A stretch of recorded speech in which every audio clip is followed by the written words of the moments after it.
Yo guys, what is up? Max, another episode of Finding Your Vault Hunter, the multi-part series brought to you by Gearbox and 2K, where I break down all of the different Vault Hunters in each of the Borderlands games and talk to you about why I enjoy those characters and which characters I enjoy the most. Now, on today's episode, episode 3, we're going to be talking about Borderlands, the pre-sequel, which has some of the most creatively designed Vault Hunters in the Borderlands franchise. We're going to be breaking down which characters I enjoyed the most and also which characters you might enjoy and what playstyles align with them. Hope you guys enjoy this episode. Let's get right into it.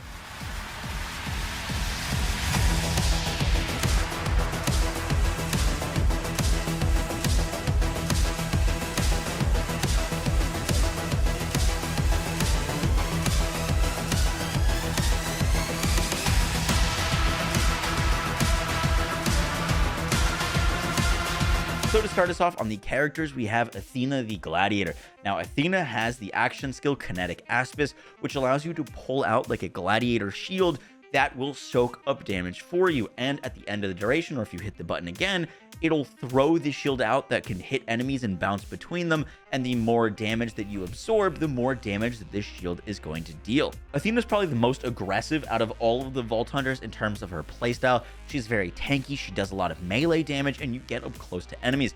Now, Athena's blue tree, Xiphos, allows you to apply rend or bleed damage onto enemies when you melee them. This is the only time that we've ever seen a bleed in a Borderlands game, and I love damage over time, so Athena doing bleed damage was really cool.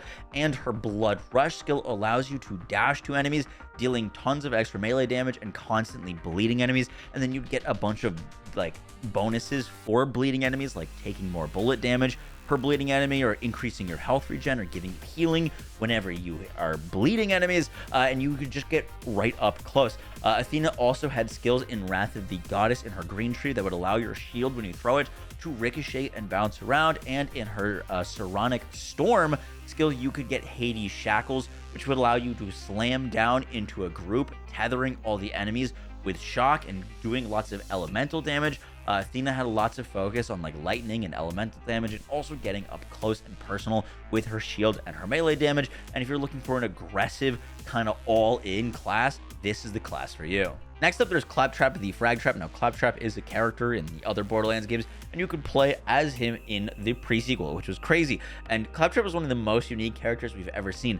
Now, Claptrap had the Vault Hunter.exe action skill, which would, unlike any other Vault Hunter previously, would basically activate a random action skill, and that could be an action skill from one of the previous Vault Hunters. So for example, you could basically turn into Krieg from Borderlands 2 and go into BuzzX Rampage. You could activate Funzerker and basically turn into Salvador, dual wielding your weapons. You could summon Punkbot like you were Gage. You could go into Zero's Deception. You had so many different abilities, and not only could you copy abilities from old Vault Hunters, but you also had some of your own. One of my favorites was the Claptrap pirate ship mode, where you would basically turn into a pirate ship and shoot out explosive cannons.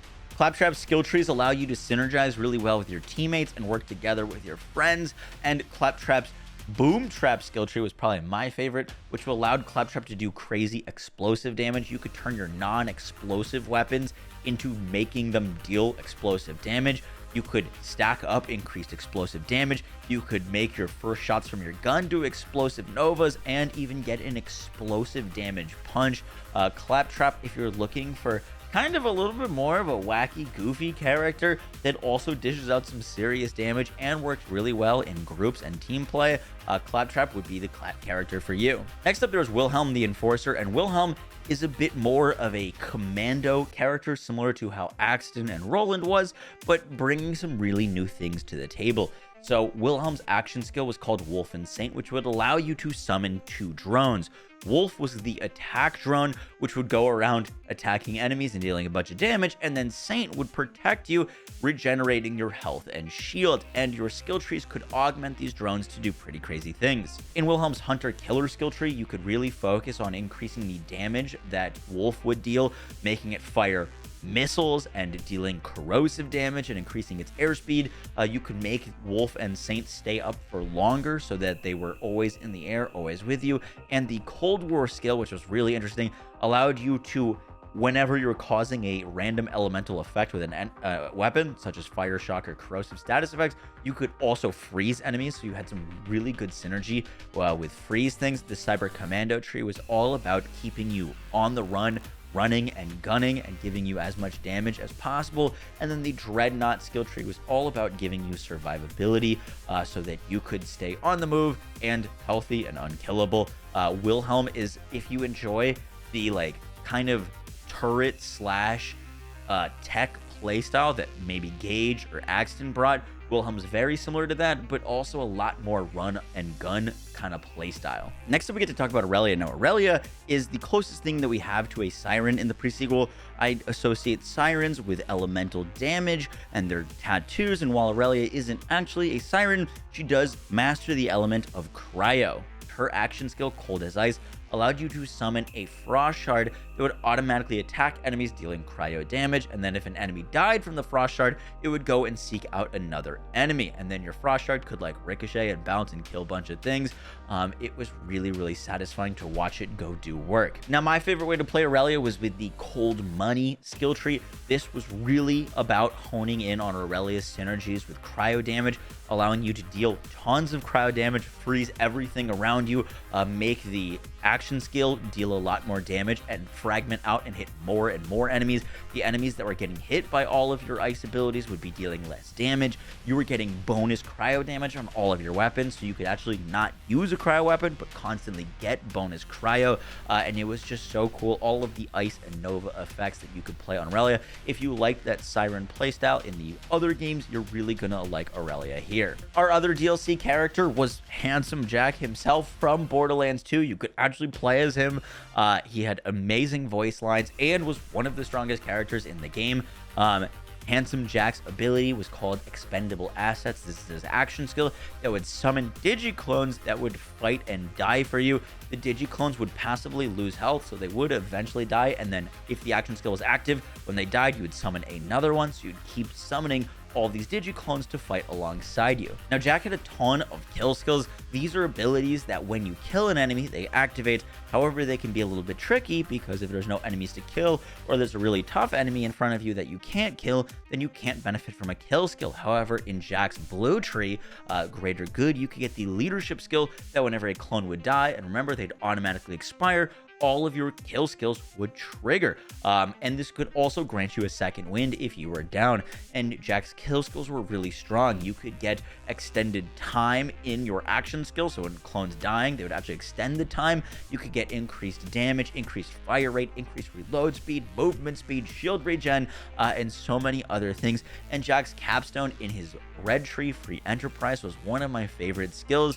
It was called Sponsored By, and when you'd swap a weapon, the swapping to a new weapon would grant you a gun bonus based on the previous weapon you swapped from. So there's tons of different bonuses, but if you swapped from a weapon to a Maliwan weapon, all of a sudden you would get plus 25% bonus elemental damage on whatever weapon you're using, and then you could run around making badass Digiclones that were fighting for you, shooting your wrist lasers, dealing tons of damage. And Jack was a very fast run and gun playstyle that would also have your allies fighting alongside you. If you want to kind of play solo but never feel like you're fighting alone, Jack was the character for you because you're always going to have Digiclones fighting alongside you, giving you tons of damage and allowing you to like really succeed as this character. And lastly, there's Nisha. Now, Nisha was my most played character in the pre-sequel. She's who I started as and kind of who I mained, the character I resonated with the most. Now, Nisha is the Lawbringer. She's very old Western style, and her action skill was called Showdown. This would allow you, whenever you hit it, to grant yourself pinpoint accuracy. You literally could not miss enemies. It would auto aim whatever gun you're using, giving you increased gun damage, fire rate, reload speed, and projectile speed.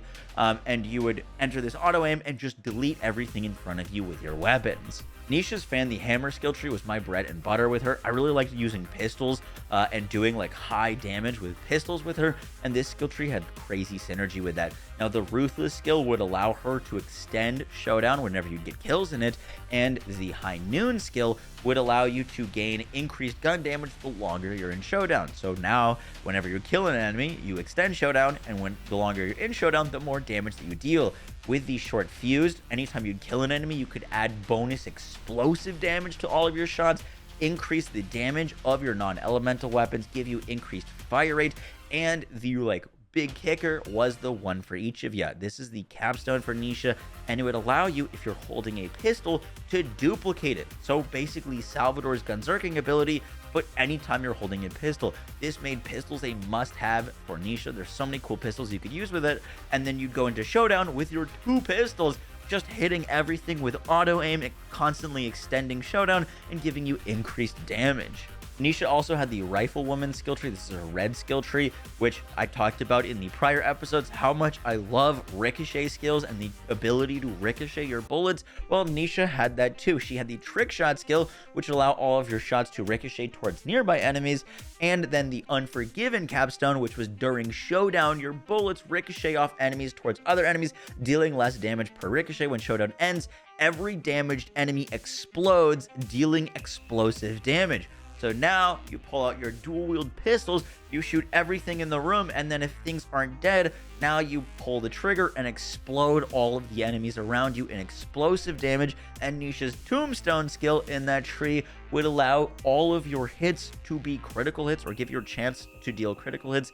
Nisha just pumped out so much damage, and while she isn't technically a siren, she felt a bit like a bullet siren with all of the crazy tricks she could do with guns, and that's why I loved playing her so much. Is she was a power fantasy, but she also fit a lot of the things that I like about the siren characters without actually being a siren. Now, my favorite gun to use on Nisha was the Maggie pistol. Now, the Maggie was a returning weapon from Borderlands 2. It's basically a pistol that is a shotgun. It shoots multiple bullets, and it's a Jacob's weapon, which Nisha has a lot of synergies with, and it's a pistol, which Nisha can pull 2 out. So you would take these Maggies and just blast entire screens with them. Any pistol works really well with Nisha. And then her legendary Lawbringer class mod would allow you to convert the damage that you're dealing in showdown into health, so you could constantly get health back, and it had so many strong synergies. This wasn't the only way to play Nisha. There were a ton of different ways, but it was the way that I mainly played Nisha, was grab a really awesome Jacob's pistol and then just go blasting. Nisha, for me, really hit all of the things that I was looking for, as high damage, that kind of siren-esque abilities, but felt a bit like playing Salvador from Borderlands 2, which was an absolute powerhouse, and that's why I spent so much time playing her. Guys, that is going to do it for the video. I hope you enjoyed. Borderlands, the pre-sequel, while being a bit of a spin-off, does have some of the coolest Vault Hunter designs and a really awesome campaign to play through. I strongly recommend giving it a shot if you haven't played it yet. The characters in it are really a strong highlight, and I hope this video gave you an idea or a taste of what these characters can do and what playstyles that they synergize with, so that you can make the most informed decision when you're going into the game. I will catch y'all in the next one in episode 4. We're going to be talking about Borderlands 3, which is a game that I have an absurd amount of time in, and I cannot wait to break down all of the characters in Borderlands 3. With that, guys, I'll catch y'all in the next one. Take care. Peace.